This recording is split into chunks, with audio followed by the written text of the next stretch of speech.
Here we do go. Right off the bat, a ban on Vayne. That's not something you're going to see every single game, guys. And maybe we won't see it when the Relic Shield meta is toned down a little bit in patch 8.2, but after carrying on Vayne, it feels like Ghost doesn't have the confidence to take a stronger laning AD carry and actually take the pain to Teddy. So big respect on the first ban on blue side. Tempt has already shown, and we know all about the Galio meta, so definitely more standard meta stuff following it.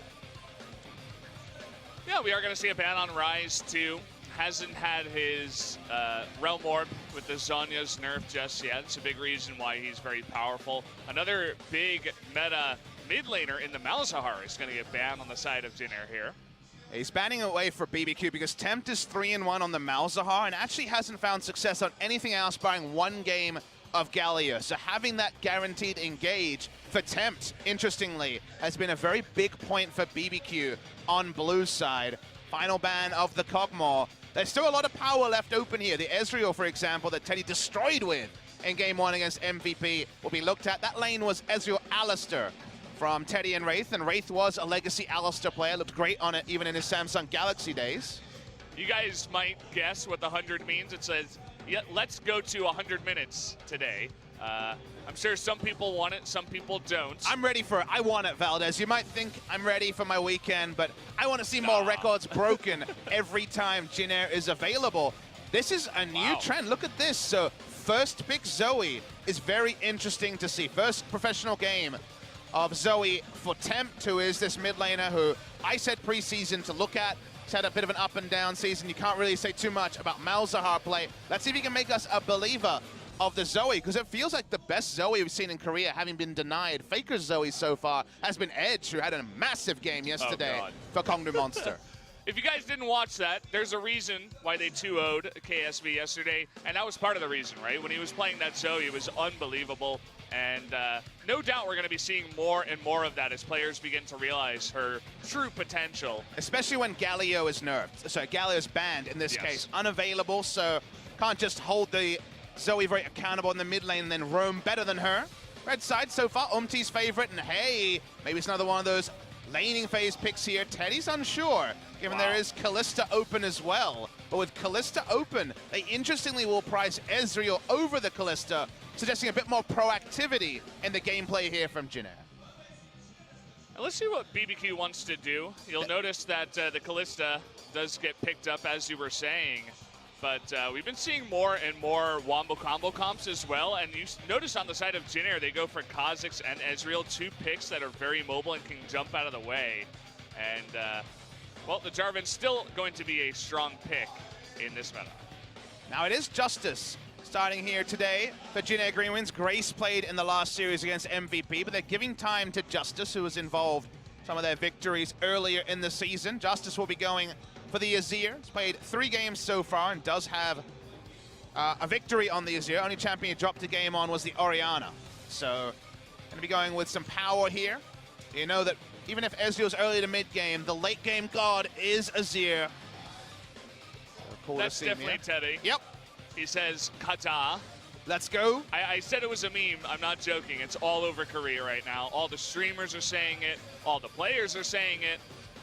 Basically just a drawn out let's go, and it's become like the national cry for lots of pro gamers. We are going to see the Vladimir bound out, another pick that's coming in nowadays as it's so good. It can really ramp up, and especially in the late game. I'll let you talk about this. Yeah, it's strong in a vacuum as well. Like you're saying, this power level with the support items as strong as they are on 8.1. It's split pushing, the ability to flank is very powerful, but also the interaction with GP is the one that's the very interesting question here, because it feels like Gangplank in every lane except for the Vladimir lane is going very well, and Jinair will actually drop a ban on the red side. Very interesting, not even a junk ban. They just drop a ban completely. See what BBQ makes of this. Gangplank, like I mentioned, is available right now. We're looking for top laners and supports in the final round of the draft. So Braum, for example, very high priority. No pick comp enabled on either side, but Tahm Kench a possibility just to answer Zoe on the red side. So we could just see Tahm Kench locked in if it's up, and an Ornn ban here, suggesting that maybe Ignar didn't want to actually go the way of the Braum. Yeah, and the Brahm's still available here, but not going to be picking it up is Wraith. He actually goes for the Alistar as the pick here with the Ezreal. And they recreate the lane that dominated MVP. Pilot and Max dying in the 2v2 laning phase to the Ezreal Alistar. So bringing it back here, other side of Jinair. Every time I see Gangplank locked in against Jinair, I start to pray and hope, because So1, before he was a competitive player, was one of the most famous one-trick Rivens in Korean solo queue, and Riven destroys Gangplank in lane, barring an immense amount of jungle pressure. You know, I think it might happen in this series, but not in game one. That's what I'd say. I'm a believer. Let's give me some Riven on the red side. We want to see it. Wraith, just lock it in. Don't even ask So1. I think it would be if they destroy game one, and then they go into game two, and then Crazy gets Gangplank again, and then they're like, okay, let's try it. But getting confirmation from production that it was a running out of time issue, which still could have been intentional, but we'll assume it was a mistake from the side of Jinair. Still waiting for a final pick here. Teamfight come from BBQ with strong poke coming through. The siege is entirely going to be the Zoe. A lot of answers here. The conventional one would be something like the Camille, which right now Jinair are considering. Would also mean more likelihood of some big headbutt pulverizers, so no Riven sadly, but we'll get the Camille. We'll get a laning focus from So1, going back to his roots as an aggressive laner. You look over the side of Jinair Greenwings. Very interesting draft that's come together. They're gonna have pressure in the top side. In the mid lane, we've seen Zoe's destroy the Azir's crown, for example, destroyed by Kuro's Zoe. So I think that lane.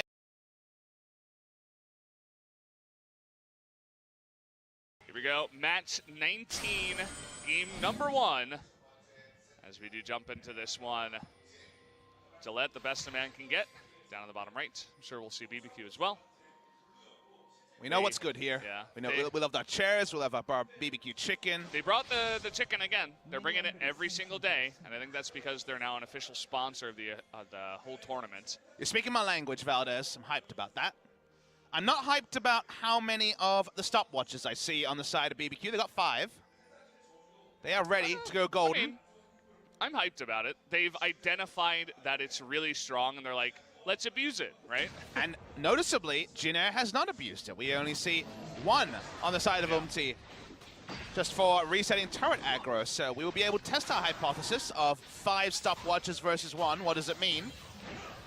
Speaking of history here, 5-4. So very close rivalry between Jinair and BBQ, which going the way of BBQ, one of our cellar dwellers, probably a compliment to them. So they've had the tonic to deal with Jinair in the past.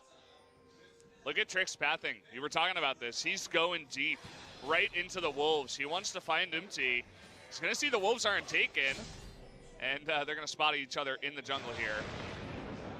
Yeah, Umti going for the single target camp actually did surprise Trick a bit. He wanted to find him at walls, EQ in, and try to kill him with red buff. It means that both top laners know that the junglers are bot sides. A lot of safety for Camille to just use hookshot to harass. Often get that at level 1 or level 2.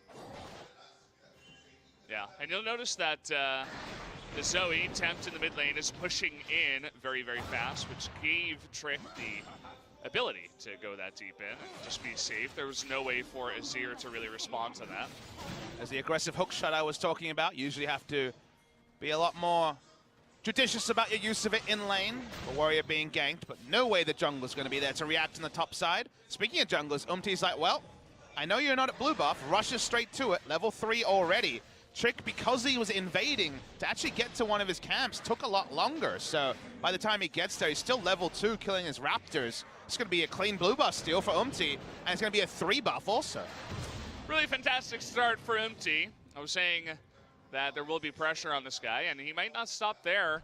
He put a ward down, and he's like, well, let's go for the Gromp as well. But again, you don't want to get too greedy with this. Trick will spot this.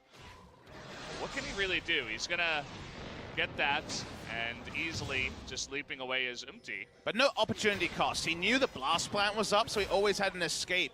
If the EQ came in, of course, it already skilled his E, so he would get out for free there. Steals away a blue buff, so extended duration on that one, and a perfect timer. Also, is pretty big news for the side of Umti, and it's what happens when you invade and don't actually force the enemy jungler to recall. It's pretty big cost. It's the leap once again, very helpful. There was extra burst on Tempt. Yeah. He had picked up the GLP, so that could have been pain. That might have been first blood. I mean, MT did have leap and his flash. So if that was going to hit him, perhaps he would have just flashed away, as he does know the ability of Zoe to do some crazy stuff, even early on in the game. Not as famous at level 4, but Kha'Zix's very squishy, so you're never 100% clear what will happen there. We are clear that with Ignar being able to use his passive off cooldown, Teddy and Wraith have been pushed in, and don't see any solo kills in the lane just yet, which is good news for BBQ. Teddy's stacking up the items. Klepto still good on this patch. It is 8.1. We were talking about this on Friday. Oh wow, Cleanse actually burned here. We were talking about this Friday, but we think that 8.2 is not going to be coming out next week on Tuesday, and we might have to wait an extra week. So we will be getting more of these style of games. Well, you know, what is there to say? We don't have 4 Relic Shields in this game. Teddy's gone for laning phase and has gone for the Doran's Blade, probably to the frustration of Wraith. His gold generation is going to be a bit lower, but after already crushing in lane, he's going to be a bit more aggressive, but he knows he's on Jinair and still does have Gathering Storm. That's awesome. I love it. I mean, it means that you are foregoing other stuff, but at the same time, he's identified like, hey, I'm the guy that takes games into 50, 60 minutes. Gathering Storm is going to be good. There's a lot of runes that have kind of questionable value for an AD carry. For Ezreal, for example, you understand free boots, but you can also go past the free boots if you want to just pick up boots earlier to be able to sidestep the Dazzle. You know, if you're ever baiting out your E, you might have to sidestep the Dazzle, so no free boots this time for Teddy. And we're seeing less people pick up the free boots mastery, or rune, I should say, over time. Okay, we got MT hanging around, but already running over a ward. You got Trick over here as well. They're looking for first blood. He interrupts the leap. Stopwatch, though, is available. He wants to get on top. Very nice. Emperor's Divide will mean that he gets away for now, but forcing that flash out as well. First blood in the top lane. We actually missed it. No doubt we are going to get a replay of that as Soan gets the solo kill on the counter matchup. He runed for lane. He went for the Comet, getting the proc on the W reliably, and usually we don't see the solo kill, but still great work from Soan. Exit ultimatum used just after pinging level 6. Sad that we missed it, but you can kind of do the math and say that, I guess, Crazy took a bad trade, got flashed on, and was dead. Let's see the replay here. So Crazy's actually at 50% HP, but Soan goes all in, ults. From there, nothing Crazy can do. No outplay to this one. Tried to flash, but nice follow flash from Soan when his W came off cooldown. So more mechanics than I expected. Still going to be flash parity, but first blood to Soan. A 2-frame trick out of Soan, you have to say. Right on top of it, knew exactly what the response would be. And a lack of respect for the lane from Crazy. He was even level 5. He knew he was going to hit level 6 on the next minion, but even so, you really have to be careful when you're in this type of lane against Camille. A lot more control for Ghost and Ignar against the Ezreal, so we're not seeing a repeat of the incredible performance by Teddy. If you missed game 1 against MVP, 6 items pre-30 minutes was something you'll never see again in competitive play for a long time. Confirmed first blood for Soan. 50% of the damage. Easy to just sit there and you know, do a bunch of damage. Sorry guys, I'm having trouble with my monitor, but we'll get that fixed. But yeah, we're looking at this bottom lane. It's hard for Teddy. He's being pushed in over and over, and the same can be said about mid lane. The Zoe's doing good work against the Azir. Kind of what we expected. Want to point also to the fact that you see the first item purchase here for Ghost is going to be boots too. So another player who is not going to be opting in for inspiration and the free boots rune and going for just a boots rush to abuse the fact that most people aren't picking up free boots. So the meta evolving there is a return to top lane. He's not getting away. He has the stopwatch though. We'll see if he can buy some time for the TP, but it's too late. Now we got Tempt and Trick. They want to follow up on this 2v2. We are going to have the knock-up follow-up. No flash here for MT into the Cataclysm, but we will have at least the Camille getting away for the 1v1. Yeah, Justice didn't even stay in mid lane to push in minions. Not a lot of punishment for the extra members of BBQ that are invested. The trouble bubble did hit onto MT. No way for him to get out, use his leap. to get into the ultimatum field, but still piling on the pressure to Crazy, who has been able to stay competitive in CS, but now 2 deaths. This time actually is going to be punished as his teleport is not available. We're going to watch the replay here. Coming through a control ward. Great gank timing by Umti. The all-in, pretty straightforward. He has the stopwatch available this time around, so it takes a bit longer for Crazy to go down. But Tempt does, importantly, hit the trouble bubble, and from there, lights out for Umti. Yeah, not much he can do. Trick tries to follow up against the Camille. We have live, Sohan in a bit of trouble, 1v2. This time, maybe he will not be able to get away. Trying to block it, and he does with the flash into the flag and drag.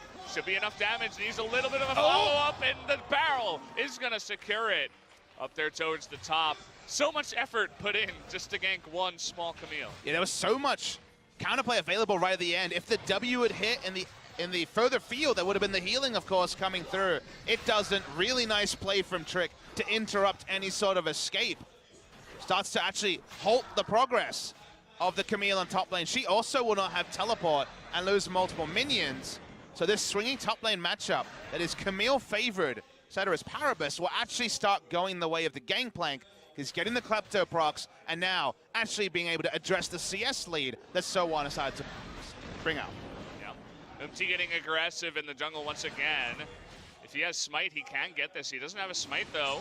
Looking to get Vision with the flag is Trick, and he does smite it away. So nicely done, getting there just in time to deny the steal. Oh, he hits it! He hits it, but it's very far away. Justice trying to make this not so good. It looks like it was too far away for Tempt really to follow up. I mean, it looked like it was too far away to hit Umti. That was insane range. Yeah. If you put it right down the wall on the passageway there.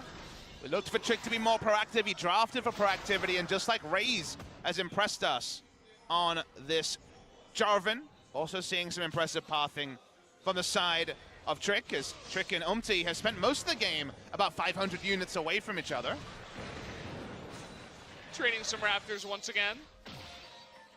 It's that bubble, but no opportunity. Some creeps in the way. Justice has played very respectful. He used his cleanse early, you notice, just to cancel out damage. He was level 4 at the time and just used it because he didn't want to take a full range paddle star. The end result has been he's given up about 3 minion waves as well, so he's been super respectful while his jungler has been putting attention top and bot. So Trick actually getting successful ganks while his mid laner has allowed himself to be denied. Between that and Klepto, with the kill score even, the gold lead is building for BBQ. Ignar's pathing kind of funny. He came mid and healed up the Zoe, then put down a couple of deeper wards as he just left Ghost bottom by himself up against Teddy. Tarek having multiple uses. He did run over a ward in his own jungle, so they knew he was there. Not often you'll see minion dematerializer on Justice, but with less people taking free boots, one of the bigger options is Justice. There's that flash. Tempt, he is not able to flash away. In fact, he does have the stopwatch here. And 1Q should do it. They're going to give the kill over to Azir. Probably a smart idea to get the Azir ramped up. And it gets Justice back into the game. I love the confidence from one of our more rookie status players to actually go in aggressively, trust in the scoop range of the ultimate and make that work. Credit to Justice, who, of course, is sharing that starting spot with Grace as well. Jinair confident enough in him to give him an extended run in the team, and so far, I would say there's not that much to separate Grace and Justice. Bit of damage here, 1v1 is Umti versus Trick, and even a TP coming in. They want to go on to this. The leap is down. He does have his flash, but he's going 1v1. The stopwatch comes in. Oh, but the trouble bubble is going to get it. He flashes for the kill. And in the end, it's a 1-for-1 trade. They give another kill over to the Zoe, and he loses his flash. It ends up being advantage BBQ because Trick didn't have to use a summoner there. The teleport was to mid lane anyway, so nothing is denied from Tempt, and Tempt picking up the kill credit is just fine when Trick is going to be building full tank from the jungle. So Umti had to flash to spare something in the exchange, but it ends up being slight advantage to BBQ, more kill contributions, and no need for Tempt to leave lane. These trouble bubbles are starting to be scary accuracy, Valdez. He's hitting them one after another, and you can see more respect out of Justice as he Shurima shuffles his way out of the way. We're going to see the replay as Umti fancied his damage in this scenario. Trick doesn't use EQ at the start at all. Credit there, so he allowed himself to lose damage trades. As it ended, Trick thought be able to pass over the kill. Had to be a flash in. Kha'Zix would have died, most likely without it, so it ends up being a 1-for-1. But one of the reasons I want to point out on the minimap, why things are going so well for Tempt on the side of BBQ around mid. 3 control wards on the bottom side around the Cloud Drake, and to provide vision for the Zoe means that she's been able to dart out, pop those trouble bubbles like we saw onto Zia trying to get back into lane. And if you have that much coverage and the accuracy that Tempt is showing off, at least in the early game, this is the possibility that Zoe will provide. I want to see Soan. You know, we've seen him move into the river multiple times. I want to see him pair up with Umti and try to get on top of Trick. He does have his splash available, Trick does, but especially with this blue buff up and Umti looking to get more and more aggressive. See what they can do. Controller comes up there, denies some vision, but still moving over is Justice. Seeing Umti invade, but against control ward, so didn't have full information, trying to take down enemy mid lane, or just steal away the blue, probably more realistically. Haven't been returned to top side, and we do see Soan looking for some aggressive trades. He's really clean on the Chameleon. You were talking about his Riven, but I mean, it's clear this guy, as more of a carry top laner, has done his work and practice on this matchup of Camille versus Gangplank.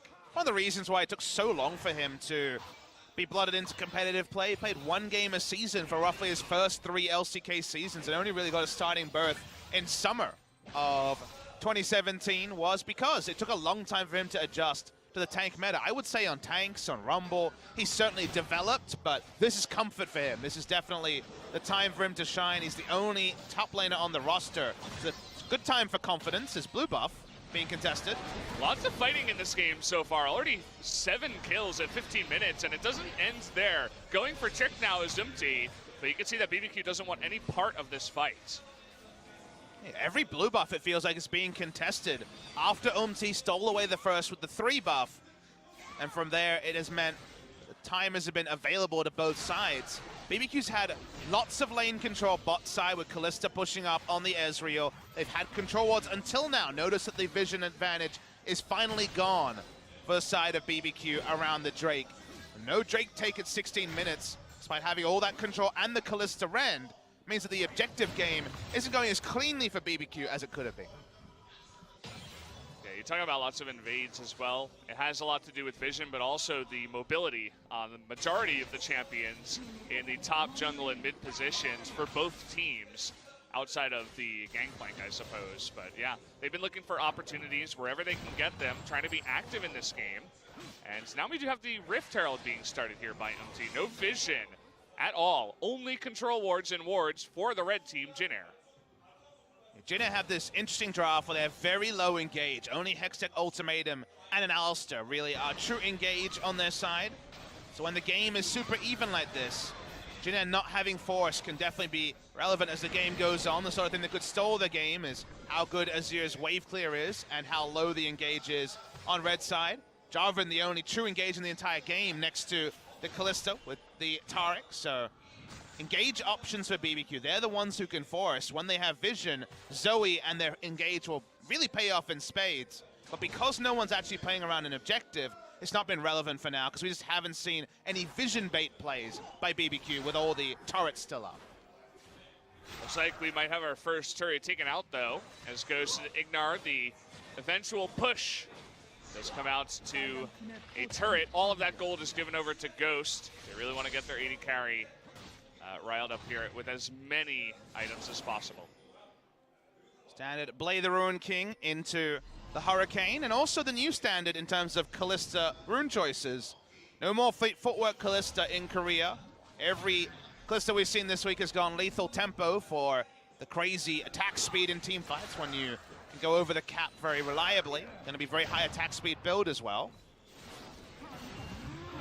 Crazy missing his chance at exploding the barrel on this wave, so is going to use his cannon barrage to just clear the wave. Doesn't want to have his turret go down soon.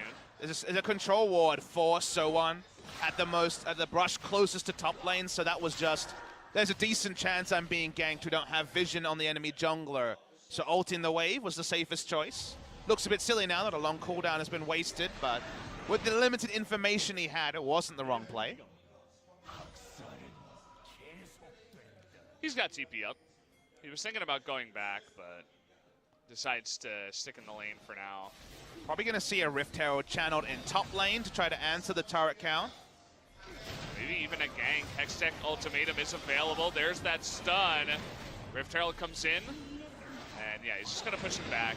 Good pathing from Taric. He's already here, and Zoe will skip along, so probably won't actually be the turret kill, but a lot of turret damage for the side of Jinair. That's a nice little chunk. They're looking for their first turret, and in the lane that you're supposed to win, that would be the best lane to use it in. We do have the rotation coming on up. Teddy and Wraith going top. Oh, here's the burst. Oh boy, MC nearly goes down. Survives with just a sliver of health. 900, 1,000 damage on that one. Surprised that Umti was able to just tank it. It almost looked a fool. Could have used his leap. I guess leap might have been down, but from what we saw, it looked like he just chose not to leap. Meanwhile, under vision, we're going to take away this Cloud Drake. Doesn't seem like Jinair really cares, and of course the bot lane is top right now. Looking for their first turret of the game. We'll be going down here to Teddy. Want to note that despite the fact we've seen Umti involve a lot of brawling and being second best in some of the recent engagement, he does have 2 kills and farm parity with the Jarvan. So if you look, he actually does have a very nice 20-minute build. He's already finished his Duskblade. Having that completion gives him a lot of power. From here, it's probably looking like more damage. Already has a long, so it could be Black Cleaver. But it's not going to be QSS as far as we can see, and that certainly makes him free food if a Trouble Bubble ever hits. He's just another one of those squishy members. You think about their composition. I mean, who's tanking Paddle Stars in the late game, Valdez? Yeah. Nobody. Wraith with ultimate up only, basically. If they want to live. I mean, you hit a Trouble Bubble onto Wraith. He probably has to ult in the ultra late game. No one else has that liberty, so there is quite a lot of concerns for them drafting Squishy after the very early Zoe lock-in. Was first picked here by BBQ, so a lot of information was available for Jinair. And when you're against Zoe with low tankiness, the only person who can face check is the Alistar. The only person who can tank a Trouble Bubble is the Alistar. Does concern you a little bit that it might just be Zoe deciding an even game, and we have been given that even game. We have been given the same sort of game that could go ultra long here, Valdez. Yeah. It's a nice steal on the blue there by the Ezreal. It may not look like a lot, but it allows him to be even stronger here with that Iceborne Gauntlet. He can just spam his Mystic shots over and over. And he also denies the blue from the Zoe, which is pretty good for the mana regen, but also for the cooldown reduction. She's building a lot, but she's not going to be able to hit 40 here unless she did take Transcendence, which is a possibility. We did see actually Edge taking that on the Zoe, just to try to hit 40 or 45 even as fast as possible on the Zoe. Yeah, some people prioritize hitting the cap, other people don't.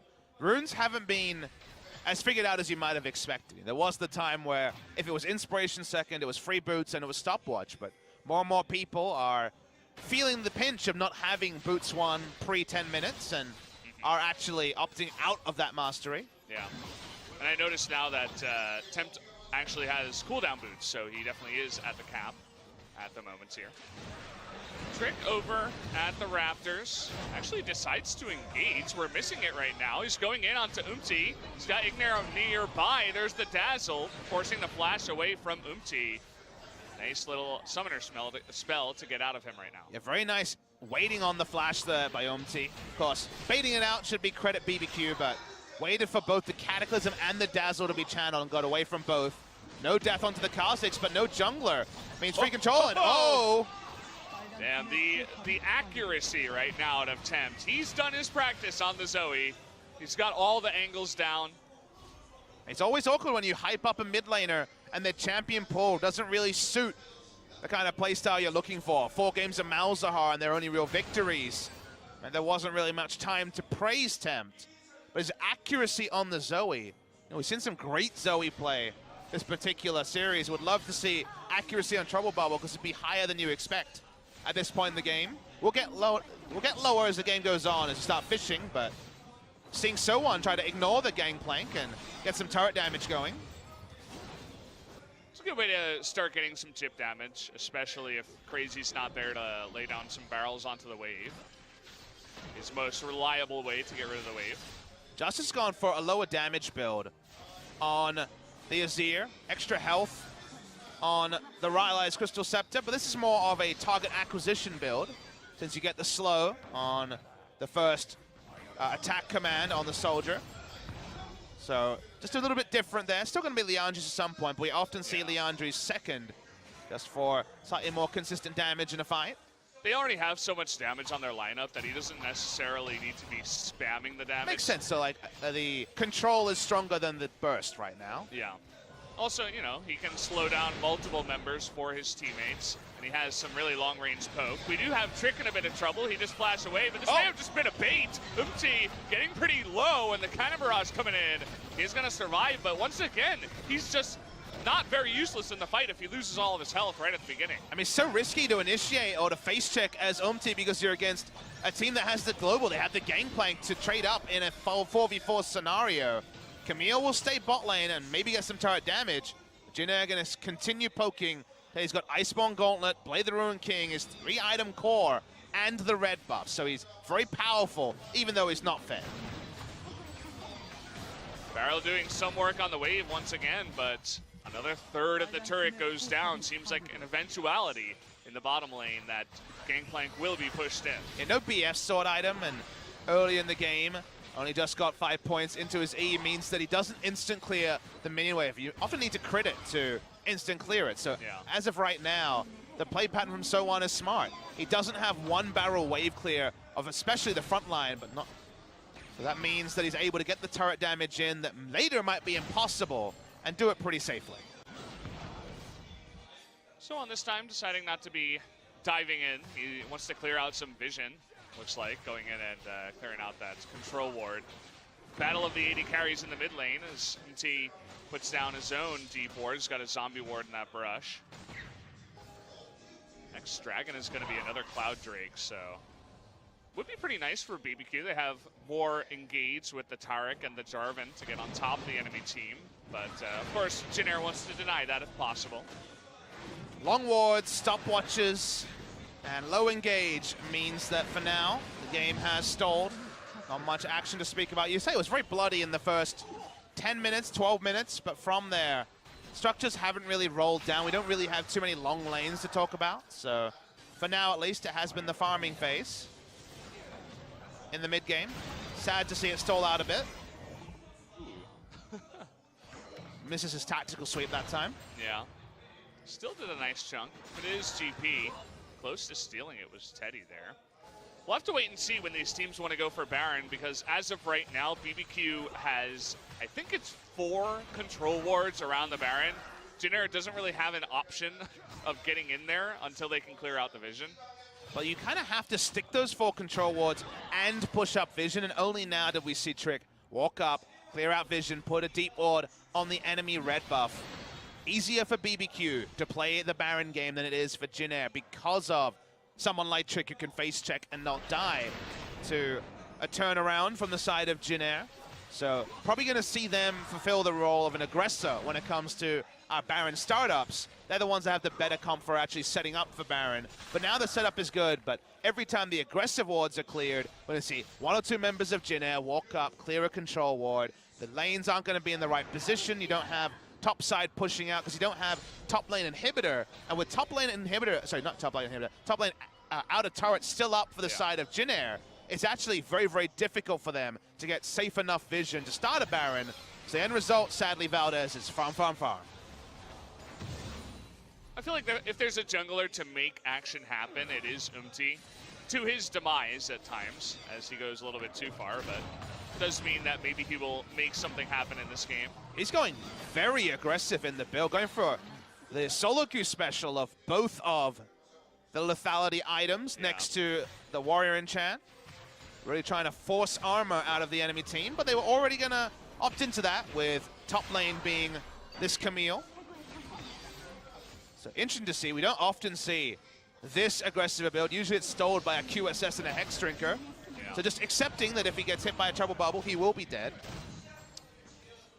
He wants the option to be one-shotting players such as Kalista and the Zoe, but also to do some decent damage to the tanks as well. Even the Gangplank, not much armor, only has the Ninja Tabby right now. But Trick already has, you know, picked up from his earlier stopwatch, upgraded. Now it has a lot of tankiness on his side, not just the Warmogs, but just having armor and magic resist means that burst from lethality going to be outscaled pretty heavily. Yeah.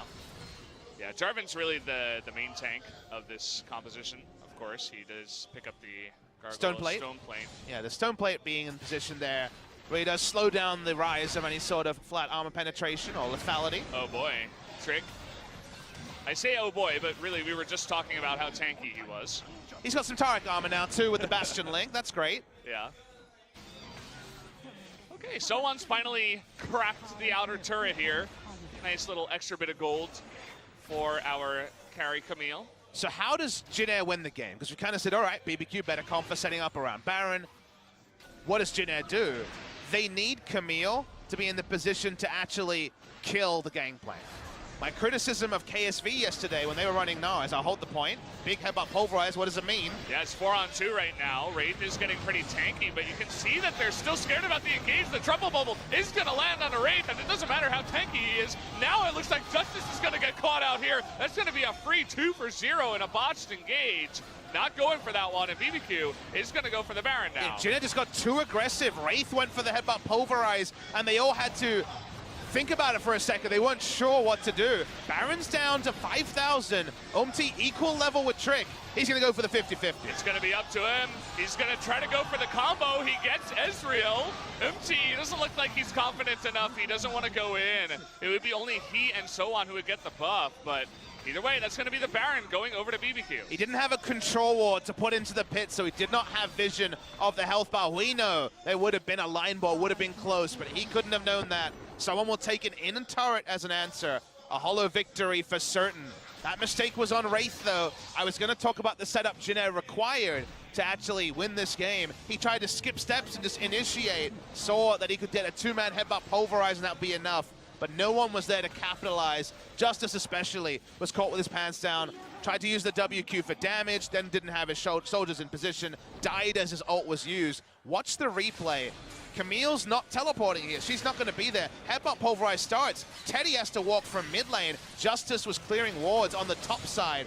Consider what Justice can do. We're late game. We're level 17 Azir. We're looking for consistent damage, but he's not in position to do the damage.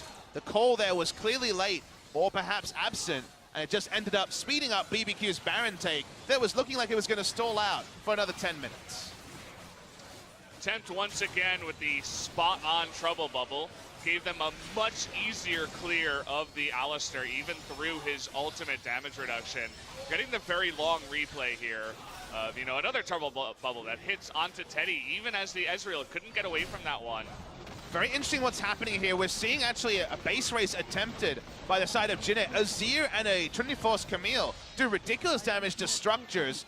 They don't expect that they don't want to try to defend because they're afraid of a turret dive ending the game, but they will end up losing their inhibitor. With the Azir, could they have stalled out the game? It's always hard to tell when it comes to Baron buff. Clearly the answer they thought was no. It ends up just being in a turret for an inhibitor for the side of BBQ. I feel like it was no, right? Even with the Azir, I don't think they could have cleared out the minion waves with the Baron buff. Would have taken a little bit longer for BBQ, sure, but maybe more of an eventuality that they knew was going to happen. It's one of those. Decided to take another turret instead. It's one of those very compositionally dependent thing of they had Kha'Zix, so they didn't have a tank jungler, and also the enemy had a Taric. So you just Taric ultimate, walk up to the turret. Azir has to move back, and then you take the structure. So in this particular 5v5 sense, I tend to agree, but when you have an Azir, there's always that outside chance that he can interrupt his whole Teddy. He doesn't heal, but he's very close. He's a needless large run away from just killing him straight up. That he is, and if you can consistently hit a guy like Teddy, you're taking the one carry out of the game just like that. And there's a reason why we're seeing more and more Zoe, especially when Jinair does the banning of the Galio for BBQ. They're like, hey, okay, we'll just first pick it. We'll see if you can deal with it. And so far, the answer has been no. And his here into it as well has been something we've already known is not the best, as cannot take any sort of damage from anyone. I feel like the build here from kind of accelerating the demise after Wraiths engage, as he's kind of a non-factor. He's someone that dies to a trouble bubble. He's someone that dies, and so many members on Jinair die. He's picked up a QSS now, but will that even save him if the Battlestar hits? My inkling is no. Ocean Drake is going to be free. Things getting tricky for Jinair. Yeah, not looking too good. They're not really allowing Teddy to get to 6 items and to carry on the Ezreal. Had a harder time in lane. His farm is good, as always. Just 1 CS ahead of the Kalista, but his really Storm he hasn't had an option or an opportunity to carry at all. His Storm is gathering, though, Valdez. True. He's got a Storm in his back pocket. Needs that timer to read 60 or 70 rather than 34. 40 minutes when things start to get interesting. I believe it's 45 AD at 40 minutes into the game, so it's more than a BF sword's worth of AD. And from there, it only gets sweeter. I think it was 350 AD last time we moused over Teddy. 350. He's at the moment, altogether. Oh, okay. Not from the Gathering Storm. Like, no. That's probably like 170 minutes into the game. Yeah. So we're a couple of weeks away from that. 350 AP at 90 minutes? So I think it's 316. It was around there. It's just over 300. Yeah, it was up there. And a lot of AD too. So AD a more expensive stat than AP. We're seeing you were talking about the demise of Kha'Zix in this game with the builds, but especially Kha'Zix from behind that never really have an opportunity to one-shot anyone. They always look very useless as MT just Wing members in the jungle and then running away. That's kind of been his job so far. Yeah, we haven't had control around the gangplank lane. We never saw the turret dive really come up to much success. Only a couple of visits, and from there it was a lot more even after one turnaround gank by Trick. A favorite. Oh, nice turn damage onto Tempt. Have to always remember that you're not untargetable when you pop over the wall, so there is always that small window to make something happen, but she always will return, so even if you CC her, you don't necessarily get that extra time to just kill her instantly. Yeah, it's really going to be up to the timing of Teddy, the reaction time to do enough damage to discourage him from going over the wall. And you can't do a standing damage trade. You will not win if you trade buttons with the Zoe and both of you hit, because Zoe's burst is oh so much higher even than... You have to dodge. You have to dodge and you have to do damage. EQ is certainly going to be drawn there. Well, again, I mean, we're in a spot that doesn't look too great for Jinair. Yes, they're down 6,000 gold, but again, they have Azir and they have Teddy, and he is going to be farming up to that Fountain Laser damage, 6 items eventually on the Ezreal. So definitely do not count these guys out. If you guys are already waiting for game 2, it's definitely not decided just yet in this one. The strength of Sowan is the reason why this game is delayed a bit. Umti gonna put on his jump jets and get away with the ultimate. Because Sowan is pushing lanes so well, there's never a case where the super minions are hitting the bot side and BBQ can look for a turret dive with 4. They want to have 4 people dive the turret with the turret ultimate while Gangplank is pushing in a minion wave. And those two things together for now are impossible. Sowan is very, very powerful. You still don't win a standing trade. And we don't see Crazy going for the Phantom Dancer Infinity Edge to really push him over the edge. That ends up being a very late game option. So for now, can't actually take Sowan in a 1v1. Already that inhibitor turret taking damage. We got Zoe alone up in the top side. She does have Banshee's Veil, but they were looking for a pick, 100%. Not going to happen. Now Umti pushing forward around the Baron side. They do have vision of it right now. But it looks like BBQ has other ideas as they want to go for a pick and more deep vision before they consider a Baron. Yeah, Sowan is the one interrupting the Baron. If no one makes a mistake on Jinair's side, Sowan's so aggressively pushing up raises questions for BBQ. They have to take a risk to start the Baron. It cannot be the 5v4, as a Trouble Bubble did hit onto Umti, who jumps away. QSS still up, and they're going to start the Baron here. Yep, they are doing it. Control Ward comes down. They see the health. Temp's trying to go 1v1 here. See if it just goes for a trade. No TP just yet. Camille not even coming up. They might just give it away. They're saying, okay, if we lose a Baron fight right now, maybe we just lose the game. Wraith forced to ultimate and flash away, so they just give the Baron away here.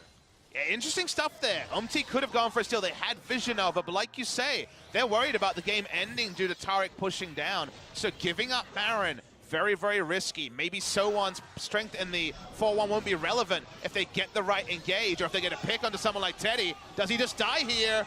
Looks like he does. It's one-hit damage out of the Zoe. That's what happens when you're an 80 carry in this meta against the Zoe.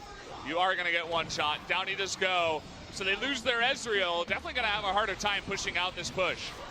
Insane stuff from Temp. Knew that with the flash, he had a very good chance of killing him. The one shot felt like it will be real. It certainly is. And with Teddy dead, it doesn't matter how strong Sowan is. Sowan's recalled, and BBQ, they want to at least ruin the base. 2 inhibitors is a good start to that. And they still have the Baron buff for 2 minutes 30 with Elder coming up in 30 seconds. So they're going to go back, head towards the Elder, and try to go for a follow-up push, perhaps even take out 3 inhibitors here. Let's get another replay of this, why don't we? Yeah, the trouble bubble hits, and if you remember Teddy's interview, Valdez, what did he say? He said very clearly, if you're playing Vayne, I believe in tumbling forward. He does like to take risks. He tries to outplay. He does not have a QSS. He feels like he needs Bloodthirster for the overshield and for the ability just to win a team fight through sheer damage. The damage drop-off there with the QSS could be relevant in a different fight, but when it comes to the burst, the fact that he was tied up there did lose Jinair Greenwings 2 inhibitors. Yeah, he had the opportunity to flash. You'll notice that he has it up. I'm not 1,000% sure, but I'm pretty sure that he had his flash available, and he didn't feel like the extra distance would keep him alive, and always hard to say.